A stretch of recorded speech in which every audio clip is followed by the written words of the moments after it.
எனக்கு என்ன பின்புலம் இருந்தது? எனக்கு யார் இருந்தா? எங்க அப்பா முதலமைச்சரா இல்ல எங்க தாத்தா முதலமைச்சரா? அப்படிலாம் ஒண்ணும் இல்ல. இல்ல எங்க அப்பா அமைச்சரா இல்ல சட்டமன்ற உறுப்பினர்? ஒண்ணும் இல்ல.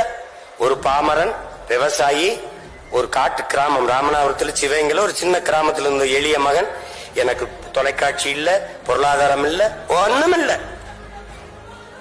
இங்கே சொன்ன தங்கச்சி போல ஒவ்வொரு தேர்தலுக்கும் ஒரு சின்னம். 75 வருஷமா ஒரே சின்னம்லாம் இல்ல எனக்கு. ஒவ்வொரு தேர்தலுக்கும் ஒரு சின்னம். ஆனாலும் நின்னும் மக்களை நம்பி ஒரு எளிய மகன் தன் பேச்சால் பேசி பேசி பேசி பேசி 36 லட்சம் வாக்குகளை பெற்று தனித்து ஒரு கட்சி மாநில அங்கீகாரம் பெற்ற கட்சியா வந்திருக்குன்னா காரணம் பேச்சு.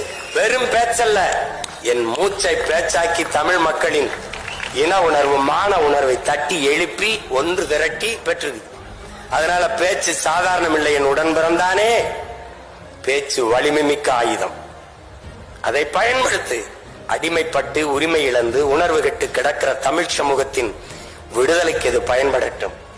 உரைக்குள் உறங்கவாவா, துருப்பிடிச்சு தூங்கவா தோட்டாக்கள், இலக்கின்றி எரியவா அம்புகள், வீணாக போகவா சொல். ஆற்றல் மிக்க சொல்லை சொல். எழுந்து நில், வெல். தமிழ் தேசிய மக்கள், தமிழ் பேரின மக்கள் எழுச்சி உரட்டும், மீட்சி உரட்டும். இழந்த உரிமைகளை மீட்போம், இருக்கிற உரிமைகளை காப்போம்.